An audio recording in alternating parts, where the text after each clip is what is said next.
It is actually happening. SGA is about to win the NBA MVP award after the media is finally recognizing the insane season and insane numbers he's been putting up all year round for the Oklahoma City Thunder. Before we get into all this, though, don't forget to hit subscribe. As you can see here, 91% of you guys that are watching these videos are not subscribed. People that are watching, 8% of you guys are subscribed. Let's try to even those numbers out a little bit. Go 50-50 with that. Hey, and if you love the content, you keep on coming back, watching more videos, or you just want, a way to stay up to date with all your Oklahoma City Thunder news, best way to do that is to hit that subscribe button. It shows you support the channel, helps us out and everything, shows what kind of video you guys like. And so, once again, if you haven't yet, go hit that subscribe button. Now we can get into this video. Shai Gilgeous-Alexander has been having an insane season going into the playoffs now. He's been putting up insane numbers against a tough Western Conference that includes teams like the Denver Nuggets, Minnesota Timberwolves, Clippers. Lakers are also a tough team, even though they're in the play-in. This is one of the toughest Western Conferences we have seen in a long time. And SGA led the Oklahoma City Thunder, who are the youngest one seed in NBA history, by the way, to the one seed in the Western Conference. And people are starting to recognize that a little bit as of late, he moved ahead Jokic and Luka on the NBA Award Tracker website for the MVP award, which is huge. I'm going to go ahead and pull it up right now as well so you guys can see. Shai Gilgeous-Alexander sits right above them and everything. And how they kind of track this and everything is based off of social media, registered voters who they said on social media and in articles who they're voting for, along with the recognition, betting odds as well for the Thunder. And that's kind of playing into how they know he is ahead of all these guys right now, and he's the most likely guy to win MVP right now. And when you also look at it, the matchups, I think it's the matchups that he's had against the Nuggets and Mavericks that shows, maybe he is MVP, because when you look at it here, I kind of already showed it a little bit, but with the Nuggets, we won the series 3-1 against the Nuggets, and we had some games that we kind of won handedly. We won the third game on December 29th handily, 119-93, which was nice. And then two close games, a thriller on December 16th, 118-117. We lost the first game of this series, 128-95. That was early on, but ever since then, we've been winning flat out against Denver. Beat them 105-100 on January 31st, which was a big-time win. And also, don't let this second game go unnoticed, because that could have been the game that clinched the one seed for the Thunder, because it was an SGA game winner that won us that game against Denver, and Denver as well. Don't forget that. It was in Denver. That was a huge victory for the Thunder. So it shows, yes, he's playing better than Jokic, because clearly that shows it, because we went 3-1 against the Nuggets. If we tie them up and everything, maybe Jokic would be ahead of us. And you can also say the same thing for the Mavericks as well.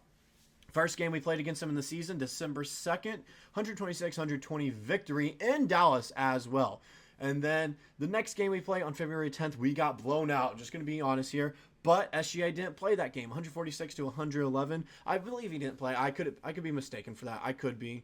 And then next game, game 3, Luka didn't play that. Or no, Luka played that game. It was the last game that he didn't play. But in game 3, we beat them 126-119 on March 14th. Then the last game that we played against them was last game of the season, April 14th. We won 135-86. Luka didn't play that game. Kyrie didn't play that game. They had a bunch of guys that didn't play that game. But Shai didn't really play much that game either. And so it's kind of like showing, it's a battle of the benches, whose benches were better. And clearly our bench was better as well. And when you look at it, when you go 3-1 and almost sweep both teams and everything, you almost sweep Denver, you only lose one game to both matchups. It kind of shows, okay, clearly in the matchups, they don't play well against this other guy who's an MVP candidate, so we have to put him ahead. That's mainly why SGA's ahead right now, because this is a very close MVP race. I'm going to be honest. It won't surprise me if any one of those top three guys wins. It wouldn't surprise me at all if Luka won or Jokic won or SGA won, because all those guys are deserving. They are. They've all had incredible seasons. Luka's almost having a triple-double, along with Jokic, who is second in the Western Conference as well. Luka, who kind of turned this Mavericks team around, who had a losing record last year and then brought them to 50 wins and the 5th seed in the Western Conference. It was nice. Like, all these guys have been playing great and leading these guys, but It's going to come down to how did they play against each other, and clearly the Thunder went 3-1 against both teams, and so that's kind of putting the against the edge right there with Jokic and Luka. Something else I want to look at though is I kind of want to compare it to other MVP seasons. There are specifically two players I want to compare him to that he joined an elite club with, and that is with Steph Curry and Michael Jordan. I'm going to go pull it up right now. Not that one, this one. Players in NBA history with a 30-point, 50% field goal percentage, and 2 steals in a season.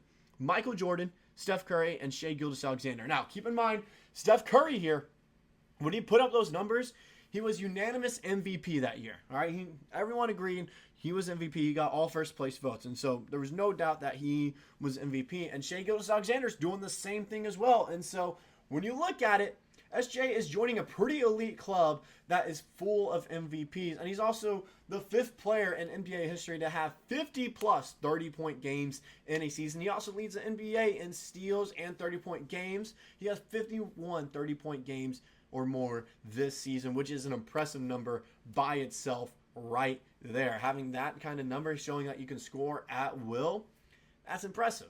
But another thing I want to bring up is I want to compare him to Michael Jordan. I brought up this graphic for a split second, my bad. But here it is. I just want to compare because these were both all-time seasons right here. Games played, Michael Jordan had him beat by 5, but some of those, Shai Gilgeous-Alexander would be at like 78, 79 if it didn't come down to late in the season and everything, and just making sure he was rested for the playoffs and making sure he was fully healthy, because he definitely could have played through it. It wasn't anything major. Points per game, they're both tied with 30.1. Rebounds per game, Jordan has him beat just by a single rebound. Not even a single rebound, by 0.9. SGA has 5.5. Assists per game, SGA has 6.2. It's very close there. Steals per game, it's also really close. Jordan with 2.3. Shai with 2. Very close there. Blocks per game is the same. But it's the shooting numbers that stand out to me. Both were number 1 options. But yet, SGA in a league where you have to shoot the ball so much and everything now, he has better shooting numbers than Jordan, who wasn't shooting it nearly as much as Shai Gilgeous-Alexander. You look at it, 53% from the field for Shai compared to Jordan's 51% from the field. 3-point percentage as well. Shai isn't a 3-point shooter. He's not. But he has him way beat on that one. 35% from the 3-point line and 27% for Jordan. And then the free throw numbers. People say Shai's a free throw merchant, but when you look at guys that are averaging more free throws than him, Luka Doncic is one of those guys that's averaging more free throws than SGA right now. And so clearly this free throw merchant narrative is why he's getting so many points is a false narrative. But his free throw numbers are 87% from the line compared to Jordan's 83%. So when you look at that, Jordan, in that spectacular season that he had in 92, I believe, I'm pretty sure that was the 1992 season, which is one of his best seasons of all time, if not his best season. When you compare it to SGA, it's very similar. And how they play is very similar as well. When you look at it, SGA likes to take a bunch of mid-range fadeaways, pull up mid-range J's and everything, or drive in and get an easy layup. Michael Jordan did the same thing. The difference is SGA can shoot the 3 ball a little bit better. That's the difference. That's the difference in the comparison and everything. And he shoots at a much more efficient rate. He's one of the most efficient players in the league right now. And that is why he should be the MVP. The 2 reasons I brought up. 1, he beat Denver and Dallas in the series matchups 3-1, both of them.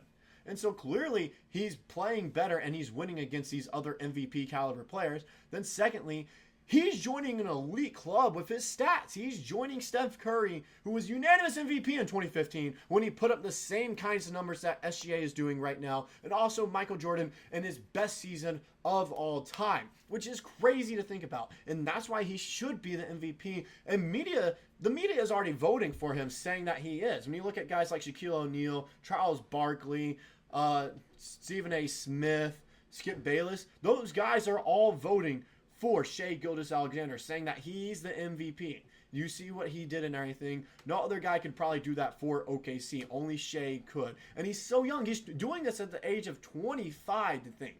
And so that's why he should be the MVP, and that is why he's ahead of Jokic and Luka right now on NBA awards tracker at the moment. And the ballots have been cast, so it's just going to take a few days now to kind of figure out if, hey, if what all I said and everything and brought up is true, and that is why he's going to win MVP. But like I mentioned, it's nothing to knock off on all these other guys. It's nothing to knock off on Luka and Jokic. They both had great seasons as well. It's just, I think when you look at the company Shai is a part of now, you have to give him that MVP award. When you're only a part of company with Michael Jordan, then also Steph Curry won unanimous MVP in that season, you have to give it to him.